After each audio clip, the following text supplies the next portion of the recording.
We receive a lot of questions about how to use the PreVal sprayer. Admittedly, the PreVal sprayer is not the easiest spray tool to use, but the advantages to using this versus other spray equipment in our business, in our industry at least, is immense. The thing that I like the most about the PreVal sprayer is that it produces a great orange peel pattern. When we're performing repairs to vinyl, to leather, plastics, whatever, graining the repaired area is extremely important. Now, obviously, we have a lot of graining processes and steps that we go through, but the PreVal actually helps to accentuate those things that we do and help to blend the area in. This is the largest advantage to the PreVal. Not to mention the fact that it doesn't require any power, doesn't require any external sources of air or whatever the case may be. It's very portable, very easy to work with, easy to clean up, and so forth. Those things sort of outweigh the difficulties in actually using the unit. So what we're going to demonstrate is how to properly use a PreVal sprayer and avoid all of the many issues that arise from using them. When you get the PreVal sprayer, this is what you'll get. You have the unit itself, plus you have a tube taped to the side that will actually pick up the material from a jar, such as this. We're going to use, this is a 200cc bottle, works perfect with PreVal. To attach this, the only thing that you do is there's a hole at the very bottom. Slide that into the hole, twist it in so that it's tight, and that is the completed unit. There's also a tip on the end of this tube. This tip is a filter.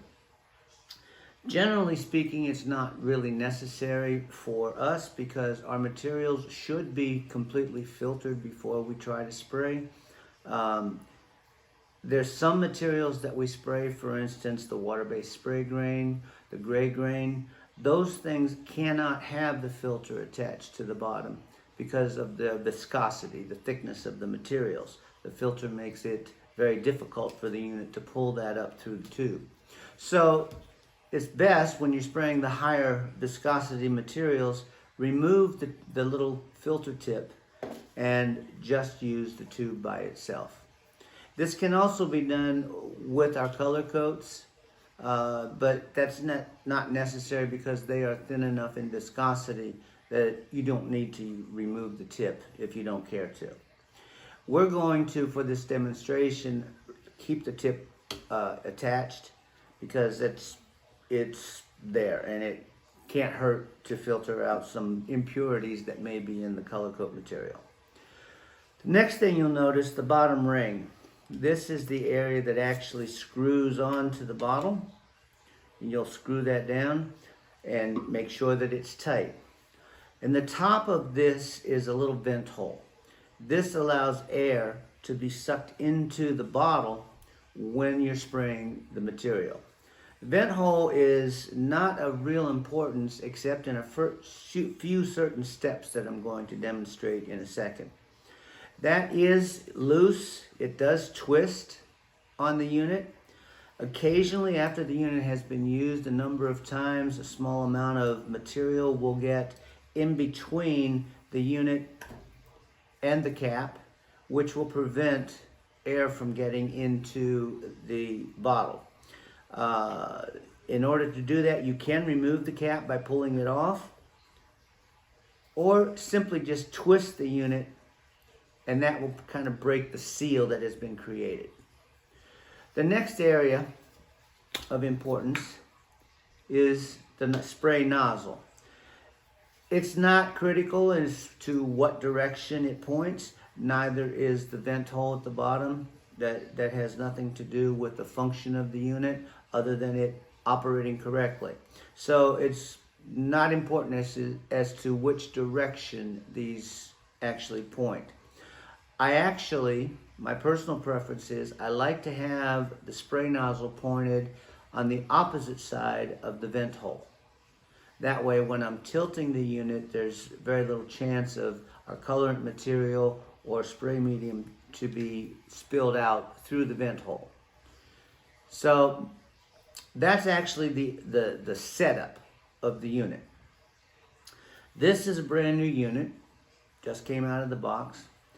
And the very first thing that I like to do, and this is something that's little known in the industry, I like to turn it upside down and push the spray button for about 10 seconds.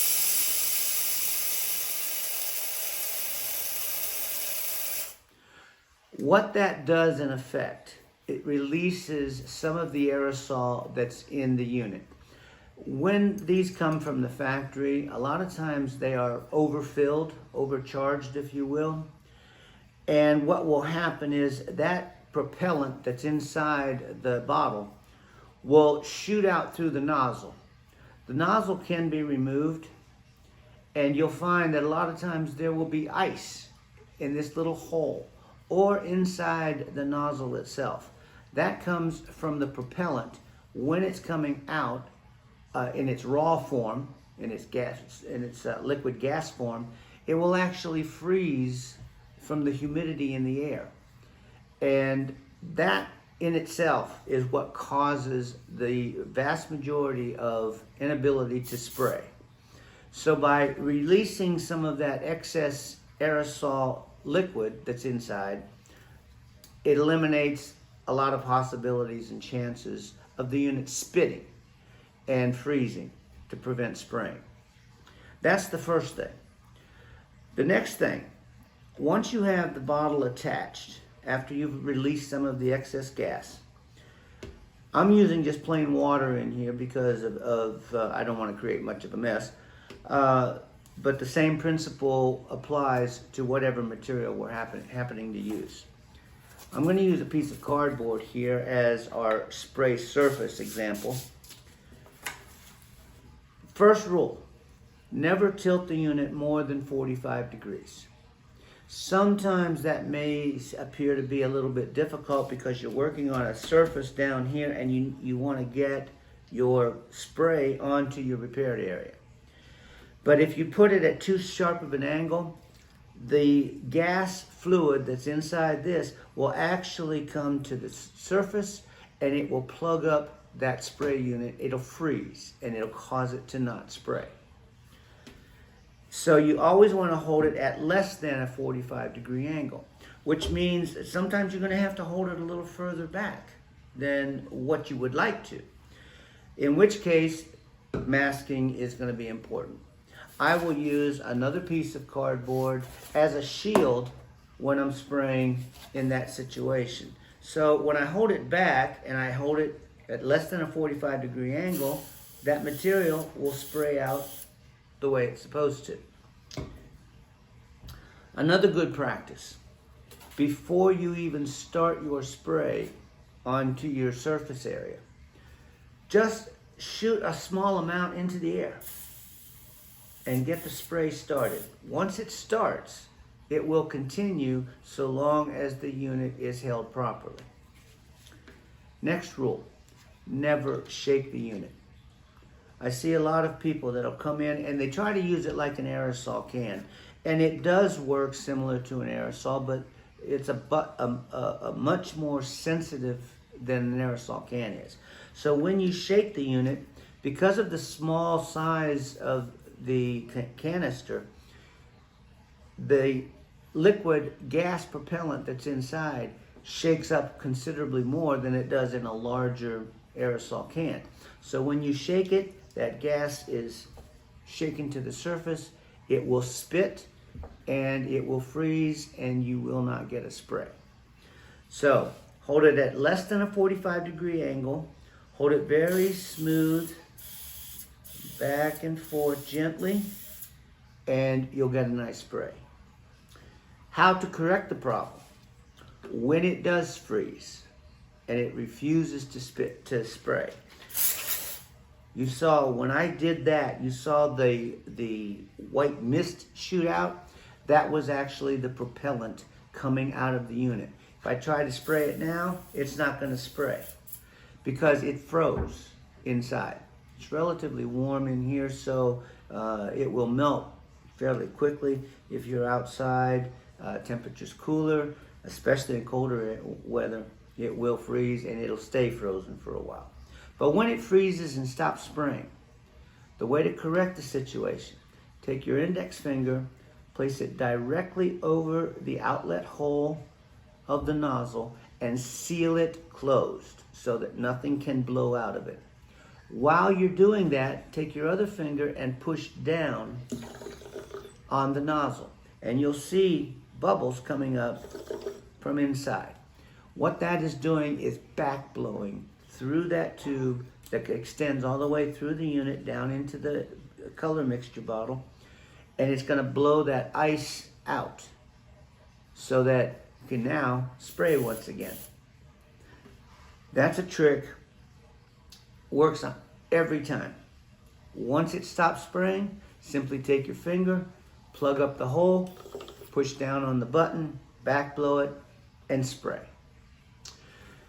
When you're doing that, if your bottle is full, and when you push that button down, you're actually blowing air back into the bottle. So that's when this vent hole becomes rather important.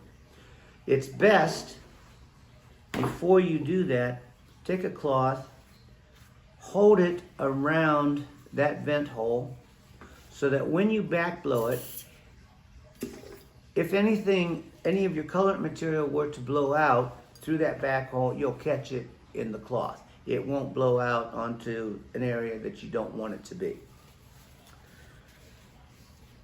And that pretty much sums up the use of the PreVal. Back blowing it is going to be your biggest friend. If ever it stops spraying or won't start spraying, simply back blow the unit, and it doesn't take much, just about that much is all it takes, and it will start to spray again. But remember, before you attach it to your bottle, turn it upside down, release some of the excess gas, and you can see the white spray coming out, that is the excess gas. Never hold it at more than 45-degree angle. Never shake it vigorously as you're spraying. And when it freezes, when it spits, back blow it. And that will solve all of your PreVal use problems.